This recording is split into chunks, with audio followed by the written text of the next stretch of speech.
Good morning, children. Today we will start the line that you see at the top. After months of carefully recording the pharaoh's funerary treasures, Carter began investigating his three nested coffins. James Carter, the archaeologist, started investigating the three nested coffins, means attached coffins, after months of carefully recording the pharaoh's funerary treasures. What is funerary treasure? I have already explained in the previous class. The things which are kept with the body while burying it, those things are called funerary treasures. Opening the first, he found a shroud adorned with garlands of willow and olive leaves. When Carter opened the first coffin, he found a shroud decorated with a cloth decorated with garlands of willow and olive leaves, wild celery, lots of petals and cornflowers. The faded evidence of a burial in March or April. These flowers or leaves come out in the month of March or April. That's why it was a proof that Carter had died in the month of March or April. When he finally reached the mummy, though, he ran into trouble. So when finally Carter reached the mummy, the body, he ran into troubles. Some troubles he faced. The ritual resins had hardened. The resins that had been used at the time of burial, the cloth that had hardened, cementing to the bottom of his solid gold coffin. The resins had hardened and that had joined tightly, attached, fixed Todd's body to the bottom of the solid gold coffin, to the body of the coffin. No amount of legitimate force could move them. Nothing could change. Nothing could make it possible to bring out the body of Todd from the coffin. Carter wrote later what was to be done. The sun can beat down like a hammer this far south in Egypt. The sunshine was very hard, and it came to the mind of Carter. But Carter tried to use it to loosen the resins. It came to the mind of Carter to put the coffin into the sunshine, so that the hard sunshine would melt the resin, and there would be possibility that they would take out the body from the coffin. For several hours, he set the mummy outside in blazing sunshine, burning sunshine, extremely hard. He kept the coffin exposed to the sunshine. That heated it to 149 degrees Fahrenheit. But nothing changed. Nothing buzzed means nothing changed. See the line from the top? He reported with scientific detachment that the consolidated material had to be chiseled, means cut away from beneath, from under the limbs and trunk before it was possible to raise the king's remains. So he said that the materials that are fixed the body to the bottom of the coffin, that was to be cut away. Before it could be possible to bring out the remains of the body, they had to cut away the material that had fixed the body to the bottom of the coffin. Carter said so.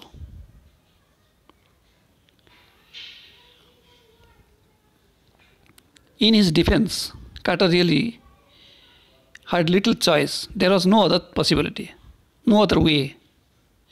If he had not got the mummy free, thieves must certainly would have circumvented the guards, dodged, befooled the guards, and ripped it apart, cut it apart to remove the gold. So, as I had already explained, with the body, some jewelry is kept. So, if the body was not to be taken out, then thieves might befool the guards and cut out and remove the gold from the coffin. In Todd's time, the royals were fabulously wealthy, extremely wealthy, rich, and they thought or hoped they could take their riches with them. The royal personalities, means kings, princes, all these, they thought, it was a belief, they thought that there was life after death. So they could take their riches with them. And they thought or hoped they could take their riches with them, the wealth with them. That's why jewelry is kept with the body.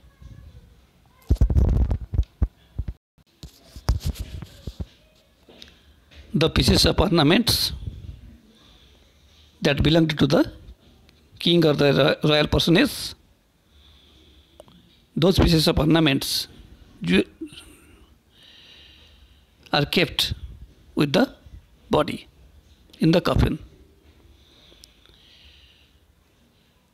So, for his journey to the great beyond, means heaven, King Tut was lavished with glittering gold, glittering goods, shining goods. The body was lavished, kept in an expensive way, made rich with glittering goods. Particularly what? Precious collars, inlaid necklaces, bracelets, rings, amulets. Usually you must have seen the children use to wear amulets so that others, they should not come in others' attention, ill effect, means to stop the ill effects of others' notice. Amulets usually the children wear on their arms or on the waist. So amulets and a ceremonial apron, cloth, sandals, sheaths means rings used or worn on the toes, that are called sheaths for his fingers and toes. And now the iconic inner coffin and a mask, all of pure gold, and Todd's coffin was covered with pure gold, all of pure gold. So it shows that his body was richly decorated with all such jewelry, ornaments. Coffin was also made accordingly rich. This way he had been engraved. Carter found all this. To separate Todd from his adornments, the decorative way he had been engraved, to separate it, to separate the body, remaining of the body, you can say. Carter's men removed the mummy's head. First they removed the head and severed nearly every major part, major joint. They had to cut out every major joint of the body. Once they had finished, they reassembled the remains on a layer of sand. Reassembled, again rejoined the parts of the body after they cut it out, after they cut them out. They reassembled the remains on a layer of sand in a wooden box with padding that concealed the damage.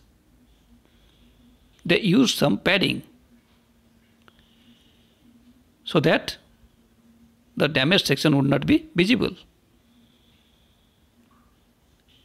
They used some cloth or something to join the parts. That was padding, with padding that concealed the damage. The bed where Todd now rests. And this way they put the body into the coffin once again. So this way Carter's men kept the body once again. Archaeology has changed substantially in the intervening decades. Within these years, after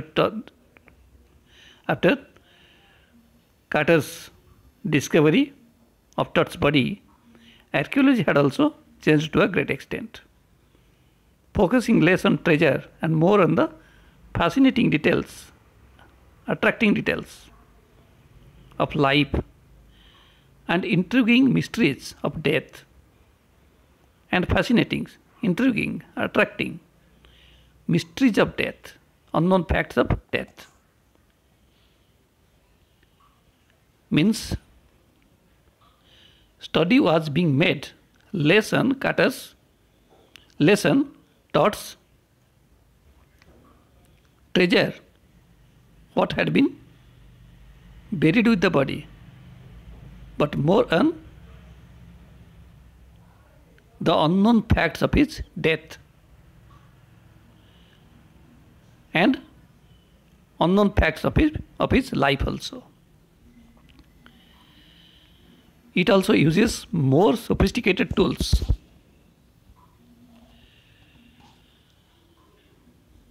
This way of making the study, it also uses more sophisticated tools, including medical technology. Very costly tools were being used, including medical technology. In 1968, more than 40 years after Cratos's discovery, an anatomy professor x-rayed the mummy and revealed a startling fact, shocking fact. He revealed a surprising, shocking fact after he x-rayed the body. What was the fact? Beneath the resin that cakes his chest, his breastbone and front ribs are missing. When the anatomy professor x-rayed the body, he found that under the resin that had joined his chest, his breastbone and front ribs were missing. Today, diagnostic imaging can be done with computed tomography or CT scanner. Computed tomography means CT scanner. The techniques, the machines that are used to study the minute details of human body, by which hundreds of X-rays in cross section are put together like slices of bread. Through CT scanner, number of X-rays are thrown to create a three-dimensional virtual body. Such image is created. Number of X-rays are thrown to the body and put together like slices of bread to create a three-dimensional virtual body. What more would a CT scan reveal of TUT than the X-ray? The narrator questions what more it could reveal, and could it answer two of the biggest questions still lingering about him? That is also a question, whether the study through the CT scanner would reveal the biggest lingering questions. What are the two questions? How did he die? How did TUT die? And how old was he at the time of his death? Can the CT scanner, can the study that is made through the CT scanner answer to these questions? Answer these questions. King Tut's demise, death, was a big event, even by royal standards. He was the last of his family's line of the empire. Tut was the last king, and his funeral was the death rattle of a dynasty. The rattling sound of the end of the dynasty. Tut's death was the death rattle of a dynasty. That the dynasty was coming to an end. But the particulars of his passing away and its aftermath are unclear. Yet, how he passed away, how he died, and what happened after that, aftermath, those things are still unclear. The narrator says so. Amenhotep III, Tut's father or grandfather, it is not clear.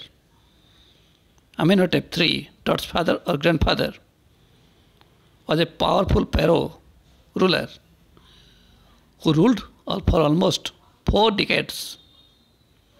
4 decades he ruled at the height of the 18th dynasty's golden age. His period was known as the Golden Age. He was Dot's father or grandfather, Amenhotep III. His son, Amenhotep IV, succeeded him and initiated one of the strongest periods in the history. His son, Amenhotep III's son, succeeded him and began the strongest period of the history. So children will do the next page in the coming classes. Thank you.